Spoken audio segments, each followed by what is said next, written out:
Hi అండి, అందరికీ నమస్తే. Welcome back to our channel Dishita talks. ఈరోజు మన వీడియోలో నోట్లో నీరూరించే బాదుషా స్వీట్ షాప్లో చేసే విధంగానే ఇంట్లోనే చాలా పర్ఫెక్ట్గా టేస్టీగా ఎలా చేయాలో చూద్దాము. ఇప్పుడు ప్రాసెస్లోకి వెళ్దాము. నేను 1.5 కప్పు వరకు మైదా తీసుకుంటున్నాను. మీకు మైదా నచ్చకపోతే ఆ ప్లేస్లో గోధుమ పిండి కూడాను తీసుకోవచ్చు.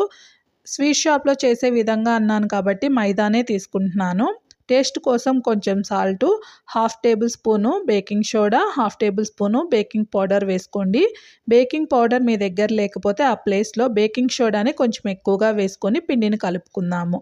ఇప్పుడు కాచుకొని ఉంచుకున్న నెయ్యిని ఒక 3 టేబుల్ స్పూన్స్ వేయండి. మీ దగ్గర నెయ్యి లేకపోతే ఆ ప్లేస్లో ఆయిల్ని బాగా హీట్ చేసి ఒక గరిటె వేసుకోండి. ఇది మొత్తం పిండికి పట్టే విధంగా కలిపి ఇలా ముద్దగా రావాలండి పిండి. ఇలా రాకపోతే బాదుషా అనేది సరిగ్గా రాదు. మీకు సరిపోకపోతే మరి కొంచెం ఆయిల్ కానీ నెయ్యి కానీ వేసి పిండిని కలుపుకోండి. ఇప్పుడు కొంచెం కొంచెంగా వాటర్ వేసుకుంటూ ప్రెషర్ అప్లై చేయకుండా మెల్లిగా పిండిని అయితే కలుపుకోవాలండి వేళ్ళతోనే. అప్పుడే బాదుషా అనేది చక్కగా పర్ఫెక్ట్గా వస్తుంది, లేయర్స్గా. ప్రెషర్ అప్లై చేసామంటే పిండి కాస్త గట్టిగా అవుతుంది, అలా అవ్వకూడదు. ఇలా పిండి సాఫ్ట్గా ఉండాలి. ఇప్పుడు మూత పెట్టి ఒక 1/2 అవర్ పక్కన పెట్టేసేయండి.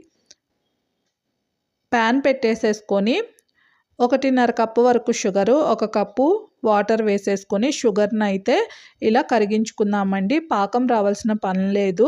గులాబ్ జామ్ పాకం కంటే కొంచెం ఎక్కువగా రావాలి. మనం చేతి వేళ్ళతో పాకాన్ని తీసుకున్నాము అంటే అది జిగురుగా అనిపిస్తే సరిపోతుంది. దీంట్లో 4 యాలకులని దంచి వేశాను. అలానే కొంచెం కలర్గా ఉంటుందని ఫుడ్ కలర్ వేశానండి, రెడ్ ఫుడ్ కలర్. మీకు నచ్చితే వేసుకోండి, లేదా స్కిప్ చేసేయండి. మనకి షుగర్ సిరప్ అయితే రెడీగా ఉంది. మూత పెట్టి పక్కన పెట్టేసేయండి. అరగంట తర్వాత పిండిని మరొకసారి కలుపుకొని చిన్న చిన్న బాల్స్ లాగా పూరీకి చేసుకునే అంత సైజులో బాల్స్ని డివైడ్ చేసుకొని ఇలా రౌండ్గా చేసి పెట్టుకుందాము అండి. ఇప్పుడు ఒక్కొక్క బాల్ని తీసుకొని చూపుడు వేలితో మధ్యలో ఇలా ప్రెస్ చేస్తూ 2 చేతుల మధ్యలో ఇలా రౌండ్గా అంటూ ఉంటే మనకి లేయర్స్గా బాదుషా రెడీ అయిపోతుందండి. ఇప్పుడు వేలితో మధ్యలో చిన్న హోల్ లాగా పెట్టేస్తే బాదుషా రెడీ అయిపోతుంది. చాలా సింపుల్గా చేసుకోవచ్చు. నేను మరొకటి చేసి చూపిస్తున్నాను చూడండి. ఇలా 2 చేతుల మధ్యలో రౌండ్గా మనము ప్రెషర్ అప్లై చేస్తూ ఉంటే లేయర్స్గా బాదుషా పర్ఫెక్ట్గా వస్తుందండి. ఇలా ఎన్ని కేజీలైనా చాలా సింపుల్గా చేసేసుకోవచ్చు. చాలా తక్కువ టైంలోనే ఈజీగా చేసుకునే రెసిపీ అండి ఈ బాదుషా. ఇప్పుడు ఆయిల్ పెట్టేసుకొని, ఆయిల్ హీట్ అవ్వకూడదండి ఎక్కువగా, జస్ట్ గోరువెచ్చగా హీట్ అవ్వాలి. అంటే మనం చిన్న పిండిని వేసాము అంటే అది బబుల్స్ వస్తే సరిపోతుంది. ఇప్పుడు ఒక్కొక్క బాదుషాని వేసేసి లో ఫ్లేమ్లో ఒక 2 నిమిషాలు కదపకుండా వేయించుకోండి. చూడండి, బాదుషాలు అయితే మెల్లిమెల్లిగా పెద్దగా అవుతూ ఉన్నాయి కదా. ఇలా అవుతూ ఉంటే సరిపోతుందండి. మరొక 2 నిమిషాల తర్వాత వేరొక వైపు దీన్ని టర్న్ చేసేసుకుంటూ చక్కగా లో ఫ్లేమ్లో చివరి వరకు లో ఫ్లేమ్లో ఉంటే బాదుషా అనేది లోపల వరకు పర్ఫెక్ట్గా వేగి క్రిస్పీగా అలానే పొంగుతూ వస్తాయి అండి. ఇలా గోల్డెన్ కలర్లో అన్నీ కూడాను ఫ్రై చేసుకుందాం. చూడండి, ఈ కలర్కి వస్తే సరిపోతుంది.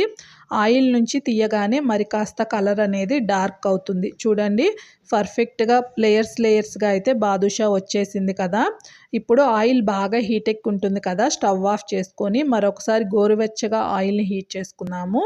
ఇప్పుడు బాదుషాన్ని వేస్తున్నాను. నేను ఇక్కడ ఒక 5 గోధుమ పిండితో కూడాను చేశానండి, చాలా బాగా వచ్చాయి. ఇప్పుడు బాదుషా రెడీగా ఉన్నాయి వేడివేడిగా.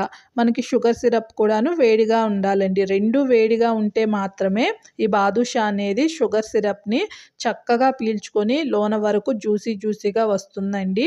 ఇలా షుగర్ సిరప్లో వేసి ఒక అరగంట పక్కన పెట్టి వదిలేసేయండి. ఒక అరగంట తర్వాత తీస్తే చూడండి, చాలా సాఫ్ట్గా జ్యూసీగా బాదుషా అయితే రెడీగా ఉంటుందండి. ఇలా ఒకటొక్కటిగా తీసుకొని ప్లేట్లోకి అయితే సపరేట్గా పెట్టేసుకుందాము. ఇలా ఎన్ని కేజీలైనా చాలా సింపుల్గా చేసుకోవచ్చండి. మనకి స్వీట్ తినాలి అనిపించినా, పిల్లలు ఎప్పుడైనా అడిగినా, ఫెస్టివల్స్కైనా చాలా సింపుల్గా చేసుకునే రెసిపీ ఏదైనా ఉంది అంటే బాదుషానండి. చాలా సింపుల్గా మనం బయట తినే విధంగానే వచ్చేసాయి. చూడండి, మీకు ఒకటి చూపిస్తాను. ఒకటి విరిచి లోన వరకు చక్కగా షుగర్ సిరప్ని తీసుకొని చాలా జ్యూసీగా టేస్టీగా వచ్చాయండి. మీకు కనుక నచ్చితే ఇంట్లో ఒకసారి ట్రై చేసి ఎలా వచ్చిందో కామెంట్ చేయండి. పర్ఫెక్ట్గా ఇలా చేశారంటే బాగా వస్తాయండి. వీడియో నచ్చితే ఒక లైక్ ఇచ్చి ఛానల్ని సబ్స్క్రైబ్ చేసి సపోర్ట్ చేయండి. Thank you. బాయ్.